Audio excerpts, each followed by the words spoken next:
Em novembro de 1934, a senhora Budge recebeu uma carta anônima pelo correio. Delia era mãe em uma pobre família de classe operária que morava em um conjunto habitacional humilde em Nova York. Quebrada e consumida pelo remorso, fazia 6 anos que sua filha de 10 anos de idade, a alegre e gentil Grace, tinha sido sequestrada, entregue de forma ingênua pela própria senhora Budge a um homem que eles mal conheciam.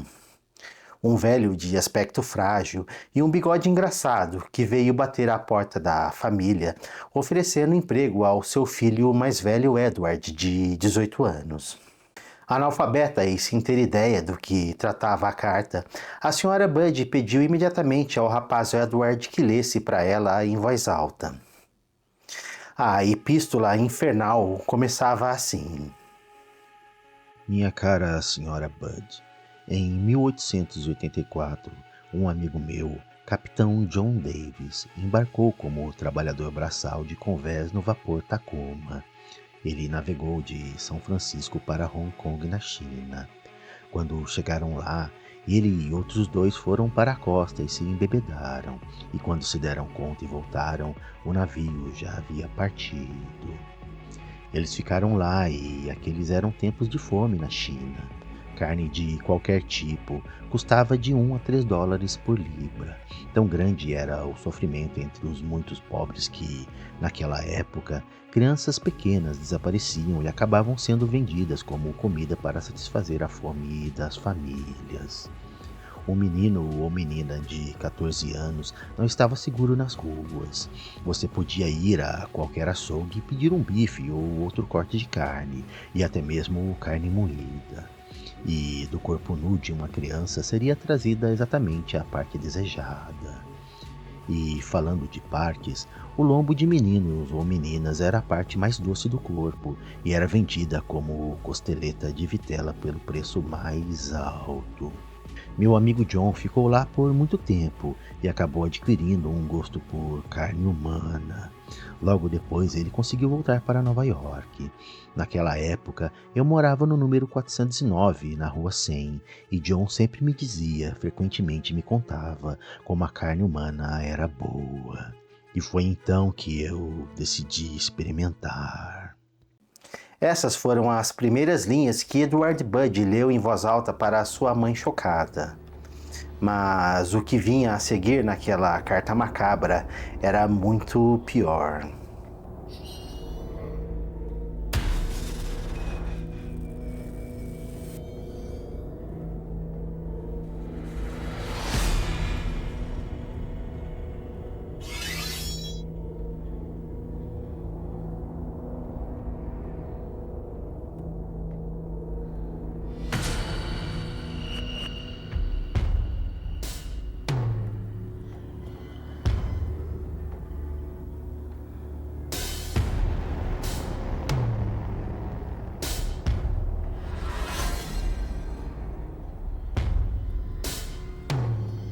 Saudações, navegantes do abismo.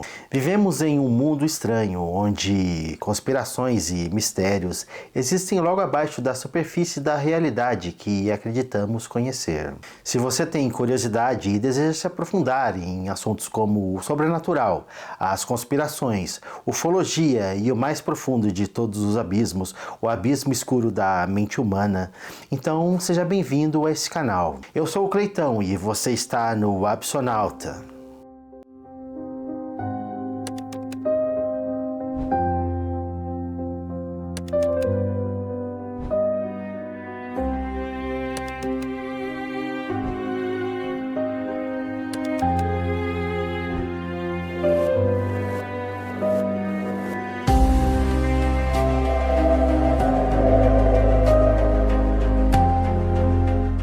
A mente humana é um labirinto intricado, um lugar onde sombras dançam com memórias e, às vezes, no silêncio de seus corredores, algo terrível se forma. Albert Fish, um monstro vestido com a pele de um velho inofensivo, foi um desses enigmas sombrios, um homem cuja vida pareceu esculpida por mãos cruéis, tanto do destino quanto de sua própria vontade pervertida.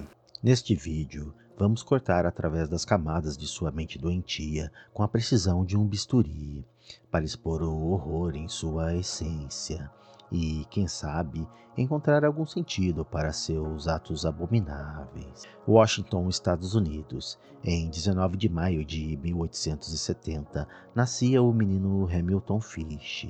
Caçula de uma problemática família, ele teve mais 3 irmãos, filhos de um falido fabricante de fertilizantes que tinha 75 anos de idade quando Fish nasceu.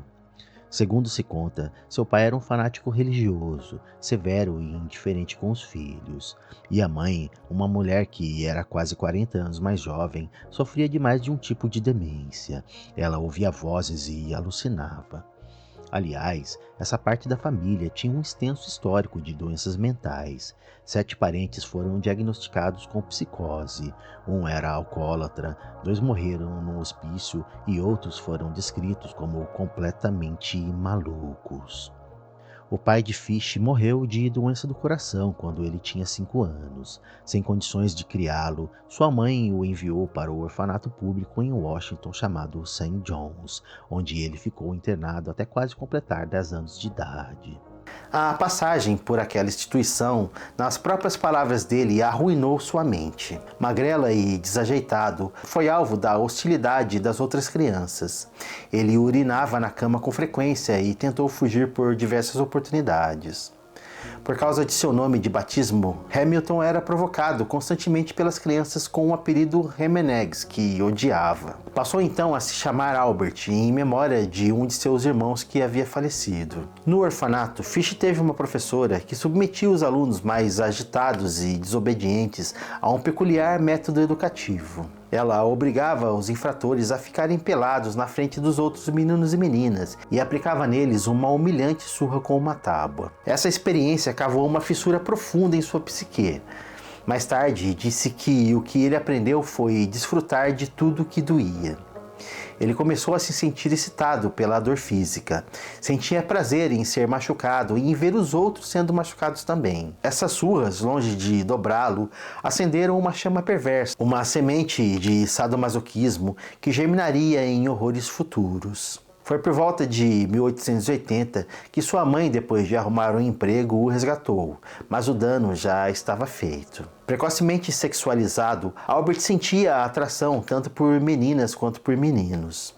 Ele passou a frequentar casas públicas de banho, onde assistia com fascínio aos outros garotos se despirem. Aos 12 anos, passou a ter relações com o rapaz que era o operador dos telégrafos. Nesse relacionamento, foi introduzido a primeira de muitas de suas parafilias: consumir dejetos humanos durante o ato íntimo. O jovem Albert Fish parecia sentir o desejo de compartilhar suas descobertas. Nessa época, começou a desenvolver um hábito que cultivaria por grande parte da vida. Escrevia cartas para desconhecidos que encontrava nos anúncios da seção de solteiros dos jornais, tanto mulheres quanto homens, com descrições desconcertantes de seus desejos sexuais deturpados. A gratificação obtida pelo uso de linguajar obsceno com o completo desconhecido indica a presença de outra de suas parafilias. Esses textos eram elaborados de maneira muito explícita e sem nenhum constrangimento. Não se sabe se por maldade ou por uma falta de freio social. O que se sabe é que ninguém nunca o respondeu. Quando completou 20 anos, se mudou para Nova York, onde ganhava seu sustento trabalhando como pintor e como faz-tudo. Mais tarde, os peritos que estudaram seu caso levantaram a hipótese do chumbo presente nas tintas que usava ter deteriorado o seu sistema nervoso. Nessa época, Fish se entregou também à prostituição, não por dinheiro, mas pela oportunidade de descobrir novas formas de intimidade com outros homens. Enebriado pelas sensações que estava experimentando, Albert começou a perder o controle.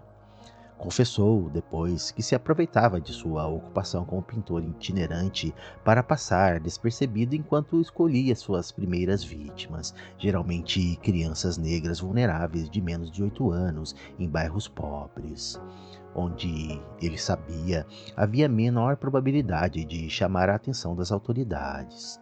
Sua fachada de homem comum, pequeno e de aparência gentil era a máscara perfeita. Um ser desprezível e dissimulado, Albert Fish começava a desenvolver seu modus operandi. Quando tinha 28 anos, sua mãe, preocupada com o comportamento do filho e na intenção de salvá-lo, lhe arranjou casamento com uma moça de 19 anos chamada Anna Mary Hoffman. Com essa mulher, Albert teve 6 filhos. Nesse período, continuou a se relacionar com outros homens e a molestar crianças, sem que sua família soubesse. Em 1903, registra-se, para surpresa de todos, que Fish foi preso por roubo. Cumpriu 1 ou 2 anos de encarceramento em Sing Sing. Ao ser solto, voltou para o convívio da família, mais estranho do que já era. Arrumou um novo amante, um homem com quem, em certa ocasião, visitou uma exposição em um museu de cera na cidade, que exibia uma peça relacionada à modificação genital praticada por tribos aborígenes da Austrália. Lá viram o modelo de um p submetido à subincisão. Eu não recomendo que você pesquise a respeito. A imagem impressionou Albert Fish e, a partir desse dia, ele desenvolveu um desejo mórbido pela ideia de castração. Ávido por realizar essa fantasia, Fish esperou pela oportunidade certa. Por volta de 1910, ele se envolveu com um garoto de 19 anos de nome Thomas Cadden. A relação evoluiu rapidamente para práticas sadomasoquistas. E então, Albert prendeu o rapaz e o sujeitou a 2 semanas seguidas de tortura pesada. Nunca ficou estabelecido o quanto dessas relações eram consensuais, mas em confissões posteriores, Fish admitiu que Cadden era deficiente mental e que foi relativamente fácil convencê-lo a realizar sua fantasia bizarra. Ele contou que amarrou Cadden em um celeiro, o despiu e usou 2 ou 3 varas de amoreira para esfolar a pele das nádegas. Ele deixou o jovem passar fome por dias, depois o obrigou a comer as próprias fezes. No último dia, ele pegou uma faca de açougueiro, excitou Cadden e em seguida cortou fora metade de seu pênis. Albert lembraria mais tarde: "Nunca esquecerei seu grito e o jeito que ele me olhou." A essa altura, Fish já estava totalmente fora de controle. Ele admitiu que sua intenção era matar Cadden, esquartejar seu corpo e levar a carne para casa para comer. Mas era um dia tão quente que ele temeu que a carne estragasse e chamasse a atenção das pessoas na viagem de volta. Em vez disso, ele derramou peróxido nas feridas de Cadden, lhe deu um beijo de despedida no rosto, deixou $10 para o garoto e foi embora. Nada se sabe sobre o que aconteceu com Thomas Cadden depois disso. Fish nunca mais teve notícias dele e ninguém parece ter denunciado o crime à polícia. Dentro daquele homenzinho, um monstro estava se formando com uma fome insaciável por transgressão. Em sua vida dupla depravada, Fish era capaz de cometer atos indizíveis, mas em casa com os filhos, o que se sabe é que ele era um pai dedicado e que nunca fez nada para fisicamente ferir suas próprias crianças.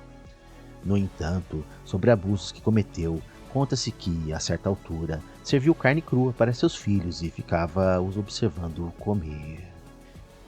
Em 1917, sua esposa o deixou, se apaixonou por um pensionista e se mudou levando quase tudo da família. Albert ficou responsável por cuidar dos filhos. Abandonado e rancoroso, buscou consolo na religião. Foi quando as alucinações começaram. Assim como aconteceu com seus parentes, ele passou a ter visões e delírios. Ele ouvia a voz do apóstolo São João, curiosamente, o mesmo nome do orfanato onde ele ficou internado na infância, o mandando se enrolar em um tapete. Em noites de lua cheia, ele saía correndo nu, subindo uma colina, com o punho cerrado, erguido para o céu e gritando: "Eu sou Cristo!" Passou a ouvir a voz do Senhor se dirigindo a ele, com instruções sombrias, em claro e severo tom bíblico, ordenando: "Bem-aventurado é aquele que toma os pequeninos e precipita suas cabeças contra as rochas." Em sua mente doente, ele se via como Abraão e suas pequenas vítimas como Isaac. Para ele, a expiação da sordidez de seus pecados viria se ele oferecesse sangue dos pequeninos a Deus. Se um anjo não aparecesse e o impedisse de cometer o ato de matar, então ele estava cumprindo a vontade do Senhor. Como penitência, ele tinha o hábito de se autoflagelar com uma tábua em formato de raquete, cuja extremidade ele cravou dezenas de pregos. Se batia com esse que era, como ele denominou, um de seus instrumentos infernais. ou pedia que um de seus filhos o fizesse. Espancava o próprio traseiro até que o sangue corresse pela perna abaixo. Outro ato masoquista bizarro que se submetia era enfiar pedaços de estopa encharcada em combustível de lampião no ânus e tocar fogo. Ao que se sabe, Fish nunca procurava um médico. Seu cuidado posterior era simplesmente esfregar peróxido e vaselina nas feridas e deixar que sarassem sozinhas. Ou seu imunológico era muito bom, ou esse é um exemplo explícito da máxima do vaso ruim não quebra. Em 15 de julho de 1924, desapareceu das redondezas onde morava, em Staten Island, o menino Francis McDonnell, de 8 anos. Pouco tempo depois, ele foi encontrado morto, pendurado em uma árvore em uma área arborizada perto de sua casa. Ele havia sido severamente espancado, abusado e morreu asfixiado com seus próprios suspensórios. O detalhe mais chocante é que o pequeno Francis teve um pedaço de sua coxa esquerda fatiado, como uma peça de presunto. Ao que parece, as mutilações foram interrompidas quando alguém se aproximou obrigando o maníaco a fugir. Em depoimento para a polícia sobre os fatos que transcorreram naquele dia medonho antes de seu filho ser levado, Anna, a mãe de Francis, registrou: ele veio arrastando os pés pela rua, murmurando para si mesmo e fazendo gestos estranhos com as mãos. Nunca esquecerei aquelas mãos.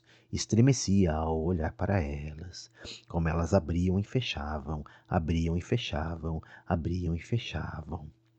Eu vi o jeito que ele olhava para o Francis e os outros meninos. Vi seu espesso cabelo cinza e seu caído bigode cinza. Tudo nele parecia desbotado e cinza. Os jornais alardearam o depoimento e foi assim que se popularizou a principal alcunha pela qual Albert Fish ficou conhecido, o Homem Cinza. Houveram outros apelidos, como o Vampiro do Brooklyn, o Lobisomem de Wisteria e Bicho-Papão, mas o que permaneceu mais conhecido até hoje é o Homem Cinza. Em 11 de fevereiro de 1927, Albert Fish pintava as paredes de um apartamento em um conjunto para famílias humildes no Brooklyn. No corredor, 2 meninos corriam alegremente, zanzando de um lado para o outro. Seus nomes eram Billy Beaton, de 3 anos, e Billy Gaffney, de 4. A certa altura, os pais deram falta dos meninos. Beaton foi achado encolhido e assustado no telhado do prédio. Quando lhe perguntaram onde estava o outro Billy, o menino Gaffney, Beaton gaguejou petrificado. O bicho-papão levou ele. Uma testemunha viu o menino sendo levado sem casaco, apesar de ser inverno, esperneando e chamando pela mãe. O homem que tentava controlar o choro da criança tinha as mesmas características do Homem Cinza dos jornais. Esse crime só foi solucionado muito mais tarde, depois de Fish ser capturado e confessar. Aos investigadores, o assassino contou que levou o garotinho até um prédio abandonado. Lá ele foi amarrado, amordaçado e despido. Fish queimou suas roupas para não restarem pistas. Gaffney passou a noite lá sozinho. No outro dia, Fish voltou e bateu no menino com um martelo de amaciar carne, igual ao modo que um açougueiro faria. Depois chicoteou a vítima com um mangual feito por ele mesmo, outro de seus instrumentos infernais, e deixou que ele sangrasse. Cortou fora as orelhas, o nariz e rasgou a boca de um lado ao outro do rosto. Por fim, com a criança morta, ele removeu os olhos das órbitas. O frenesi terminou depois de Fish beber o sangue ainda morno. Depois, Fish separou as partes do corpo, colocou aquilo que não lhe interessava num saco de batatas e descartou em um lago de água parada. As outras partes ele levou para casa, cozinhou e comeu. Mais tarde, o psiquiatra forense que foi chamado para colaborar no julgamento, Dr. Frederick Wertham, declarou que, em seu depoimento, Fish soava como uma dona de casa que explicava sua forma preferida de cozinhar, porém, às vezes, sua voz e expressão facial indicavam satisfação e êxtase. Nunca comi nenhum peru assado que tivesse metade do sabor de seu doce traseiro gorducho. Levei 4 dias para comer cada pedaço de carne, Fish declarou em sua confissão. No final de maio de 1928, um homem velho de aspecto frágil e temperamento calmo apareceu na porta do modesto apartamento onde morava a família Budd em Nova York. Se apresentou para a senhora Budd como sendo um fazendeiro próspero e patrão generoso, dono de uma propriedade de 20 acres em Long Island. Com um sorriso curto e dissimulado, o sujeito disse que seu nome era Frank Howard. Ele estendeu para a senhora Budd um recorte de jornal da seção de empregos, onde estava escrito: Jovem 18 procura trabalho no campo. O responsável por esse anúncio era seu filho Edward. O rapaz foi chamado e, depois de conversar por alguns minutos, o velho pareceu satisfeito com aquilo que viu. Combinaram então de se encontrar novamente dali a alguns dias e o velho se foi. Em 3 de junho, um domingo, o Sr. Howard retornou. Trouxe morangos e queijo de presente para a família, dizendo que eram produtos de sua fazenda. Os Budd o convidaram para jantar e foi aí que ele conheceu Gracie Budd. A menina, uma criança alegre de apenas 10 anos, apareceu na cozinha, radiante e educada, capturando de imediato a atenção do velho. Ele a chamou, colocou sentada nos seus joelhos e passou a elogiar a beleza angelical.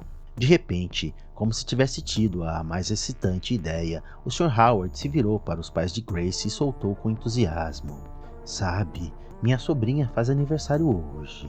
Ela é uma menina doce que mora na parte alta de Manhattan. Vai ter uma festa hoje à tarde, com um monte de outras crianças, brincadeiras e sorvete.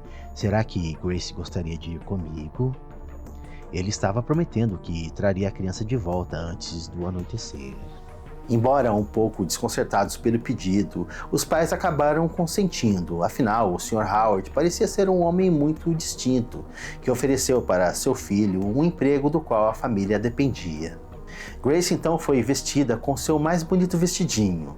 Se despediu dos pais e do irmão e saiu de casa, de mãos dadas com aquele velho, para nunca mais ser vista com vida novamente. Os Budd tinham sido enganados pela criatura que se apresentara a eles como Frank Howard, mas que, na verdade, era o Homem Cinza, maníaco assassino dos jornais. Naquela tarde quente de domingo, eles entregaram sua filha mais nova para Albert Fish. Ele seguiu com ela até a estação de trem. Antes, eles pararam para pegar um embrulho que Fish pedira para um jornaleiro guardar para ele em sua banca antes de se dirigir à casa dos Budd. O pacote consistia de um pedaço de lona sujo e oleoso, onde algo pesado estava embrulhado. Ele pretendia levar Grace de trem para uma casa abandonada no interior que ele já havia selecionado anteriormente. Quando o trem chegou à estação, Albert desceu apressado, mas Grace, sendo a alma gentil e prestativa que era, notou que ele havia deixado seu pacote no assento e correu para pegá-lo para ele. Esse era o pano contendo seus instrumentos infernais. O kit hediondo, agora completo, consistia de um cutelo de carne, uma faca de açougueiro, um mangual e uma serra manual enferrujada. Voltarei agora à segunda parte da carta anônima que a família Budd recebeu em novembro de 1934. No domingo, 3 de junho de 1928, eu os visitei no número 406 da Rua 15 Oeste. Almoçamos. Grace sentou no meu colo e me beijou. Decidi que ia devorá-la, com a desculpa de que a levaria até a festa. Vocês disseram que ela podia ir. Levei-a até uma casa abandonada em Westchester, que escolhi com antecedência. Quando chegamos lá, mandei que ficasse do lado de fora. Ela colheu flores silvestres. Fui até o segundo andar e tirei as roupas. Sabia que, se não tirasse, as mancharia de sangue. Quando tudo estava pronto, fui até a janela e a chamei. Então me escondi no armário até que ela apareceu.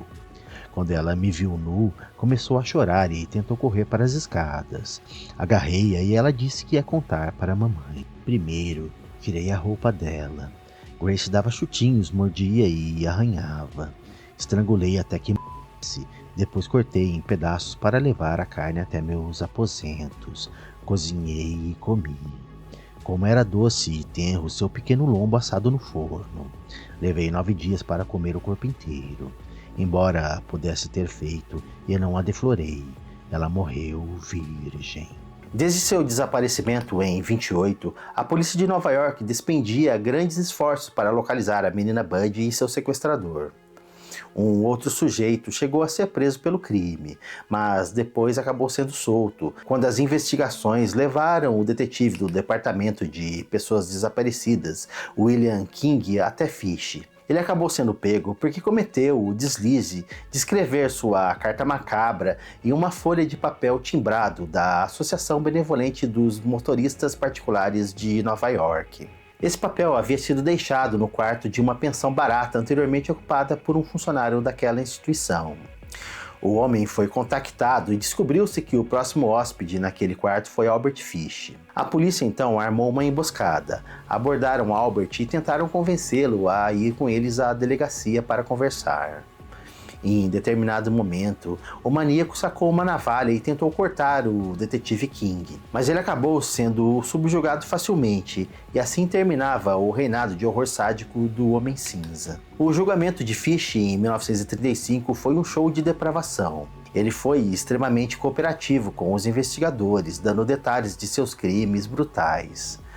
Isso dificultou muito o trabalho da defesa, que nada mais pôde fazer a não ser se agarrar a uma estratégia que levasse o júri a engolir a alegação de insanidade. A imprensa caiu em cima da história como hienas famintas e as revelações capturaram a imaginação dos leitores. O país ficou em choque. Para colaborar no julgamento, a defesa contratou o psiquiatra sênior do Hospital Bellevue, Dr. Wharton.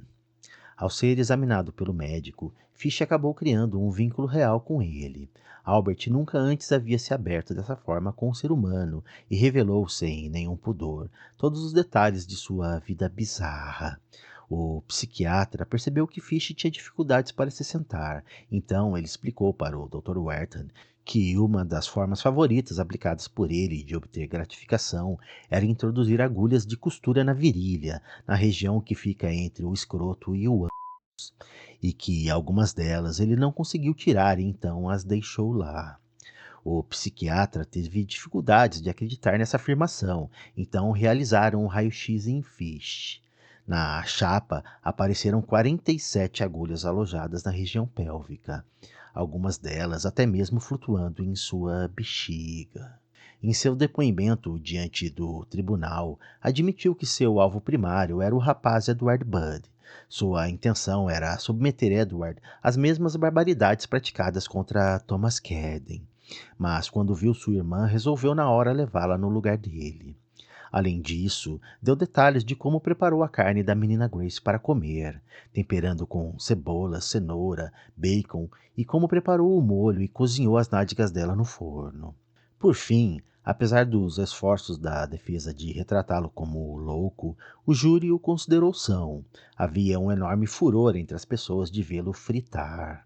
Houve grande pressão para que Fish fosse eletrocutado, não importava como, e ele acabou sendo sentenciado à pena capital. No corredor da morte, ele era visto pelos guardas como um voluntarioso e gentil. Depois de tudo que foi revelado, houve pessoas que ainda tinham dificuldades de acreditar que aquele velho decrépito era um monstro sádico. O número correto de vítimas destroçadas por seus instrumentos infernais nunca será conhecido. Ele foi conectado com um certo grau de segurança a 100 ataques, mas, como é comum em indivíduos dessa natureza, Fish se vangloriava por 400 em todos os estados. A execução foi marcada para uma quinta-feira, 16 de janeiro de 1936, na prisão de Sing Sing. Conforme a data foi se aproximando, Fish começou a falar para os guardas o quão excitado estava com a perspectiva de seu corpo ser atravessado por milhares de volts. Que emoção será se eu tiver que morrer na cadeira elétrica? Será a suprema emoção, a única que ainda não experimentei. Se tornou consenso entre estudiosos de seu caso que Albert Fish, pela impressionante quantidade de parafilias que apresentava, foi um verdadeiro fenômeno psiquiátrico. Depois de uma longa carreira lidando com criminosos insanos, o Dr. Frederick Wertham declarou: Albert Fish foi o ser humano mais profundamente perturbado que já encontrei. Em seu último dia na Terra, o Homem Cinza, com seus olhos azuis baixos e seu bigode cinza, caminhou arqueado e arrastando os pés presos por correntes para a câmara de execução. Antes de se sentar na cadeira, ele disse suas últimas palavras em direção das testemunhas que lá estavam para acompanhar a aplicação da lei do estado de Nova York sobre esse homem vil e desprezível. Suas últimas palavras foram: "Eu nem sei por que estou aqui." Às 23h06 do dia marcado para a sua punição, o carrasco ligou os circuitos e Albert Fish precisou de 2 descargas elétricas para morrer. Uma lenda urbana circulou depois de que as agulhas enfiadas nele deram curto na cadeira e que brilhantes faíscas azuis foram vistas enquanto ele experimentava seu derradeiro prazer masoquista. Às 23h09, ele foi oficialmente declarado morto. Norma Abrams, que testemunhou o fim do psicopata, depois disse: os olhos dele brilhavam com a ideia de ser queimado por um calor mais intenso do que as chamas com as quais queimava a própria carne para satisfazer seus desejos.